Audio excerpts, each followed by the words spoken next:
Salam sehat, salam jumpa kembali para sahabat insani yang dikasihi Tuhan. Hari ini Hari Raya Santa Perawan Maria dikandung tanpa noda. Hari Rabu tanggal 8 Desember tahun 2021. Kita berjumpa kembali melalui program atau channel Insani Inspirasi Sabda Allah hari ini. Bersama saya, Pastor Edi Octavianus Kaniu.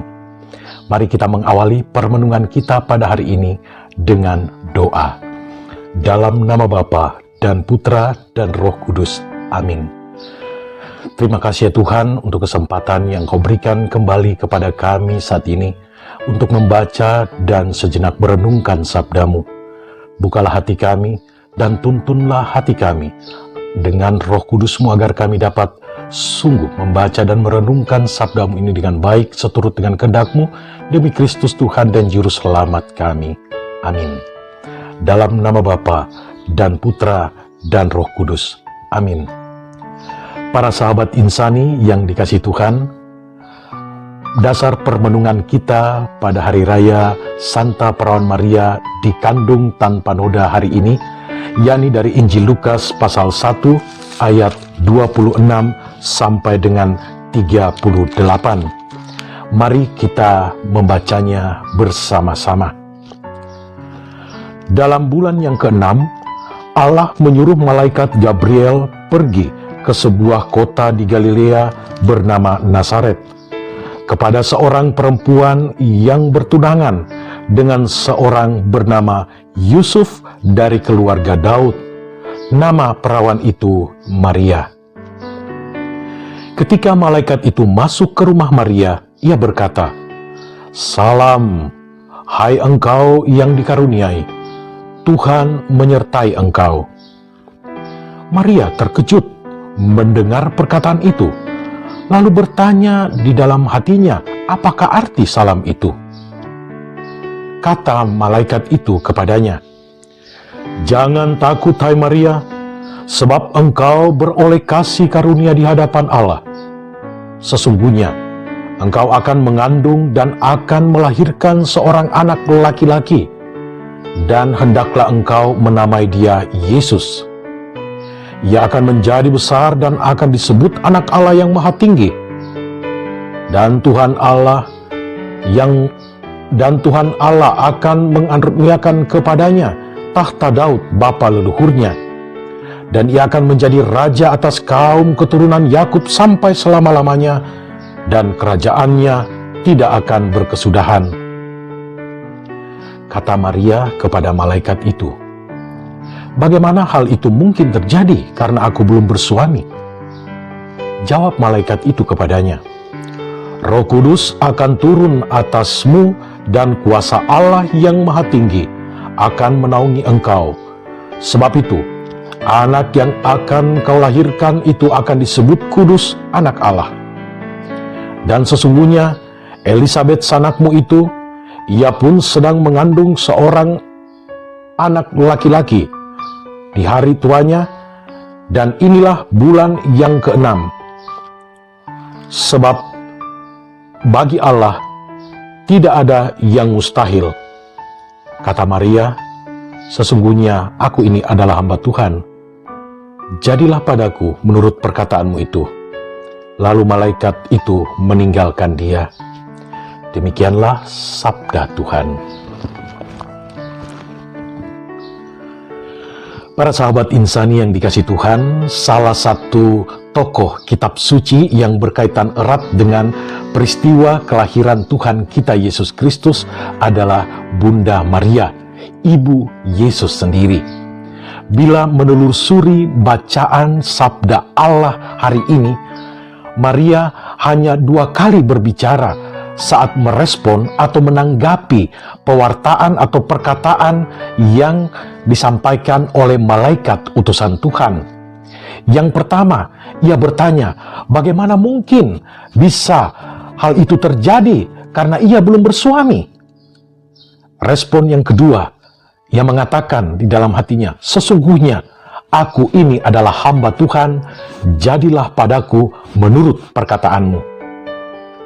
Sebuah tindakan yang mungkin secara manusiawi, secara akal yang sangat sederhana adalah tindakan yang nekat. Mengapa demikian? Karena bagi orang Israel pada zaman itu yang masih sangat taat dan kental pada hukum Taurat, seorang gadis yang kedapatan mengandung sebelum menikah, sekalipun sudah bertunangan, tetapi anak yang dikandungnya bukan anak dari tunangannya itu, maka ia harus menerima hukuman yang berat dan dengan cara dirajam oleh batu.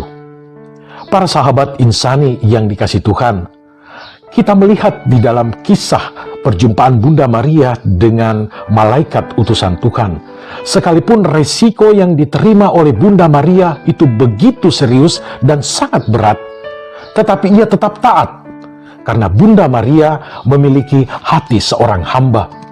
Sebagai hamba Tuhan, ia sadar bahwa Tuhan berhak untuk melakukan apa saja atas hidupnya, dan ia siap untuk menjalani apa yang menjadi kehendak Allah pada dirinya, sekalipun itu berarti ia harus menghadapi penderitaan bahkan kematian, tetapi ia tetap taat dan tetap bersedia melakukan hal tersebut. Para sahabat insani yang dikasihi Tuhan, sejak zaman perjanjian lama Tuhan telah menjanjikan juru selamat, dan akhirnya janji itu digenapi, tetapi penggenapan janji itu terselip di dalam ketaatan Bunda Maria. Demikian juga kiranya dengan kita, para sahabat insani yang dikasihi Tuhan. Tentang masa depan yang cemerlang dapat terwujud jika kita taat pada firman Allah, pada sabda Allah, dan hidup benar seturut dengan firman atau sabda Allah tersebut. Tetapi kita hanya bisa taat jika kita sama seperti Bunda Maria memiliki hati seorang hamba. Hati seorang hamba adalah hati yang juga akan selalu berkata, "Ini aku Tuhan, pakailah hidupku sesuai dengan kehendak-Mu." Hati hamba adalah hati yang tetap memilih untuk tetap taat kepada firman atau kepada sabda Allah dan melaksanakan kehendak dalam firman atau sabda Allah itu secara konkret dalam kehidupan sehari-hari. Memang untuk melaksanakan itu tentu saja kita akan mengalami yang namanya resiko dan tantangan. Tetapi hati seorang hamba mengajak kita untuk tetap melakukan kehendak Allah, sekalipun pilihan tersebut atau pilihan yang diambil itu mengandung resiko. Ketaatan kepada sabda Allah, kepada kehendak Allah menjadi kunci untuk membuka pintu penggenapan janji Tuhan di dalam kehidupan kita. Kita hendaknya senantiasa mengingat bahwa kita mengalami kesulitan, karena ketaatan kita Tuhan akan memberikan kekuatan dan perlindungan.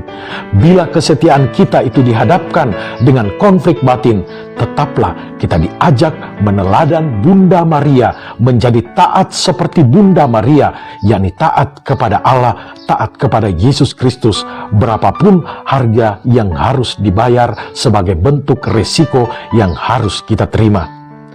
Para sahabat insani yang dikasihi Tuhan, semoga dalam kehidupan iman kita, untuk mengharapkan buah-buah iman, kebahagiaan, sukacita, kedamaian, dan keselamatan, kita tetap taat di dalam menjalani apa yang dikehendaki Allah di dalam sabda-sabdanya, apa yang dikehendaki Allah di dalam diri kita, dengan berserah penuh kepadanya dalam ketaatan yang penuh.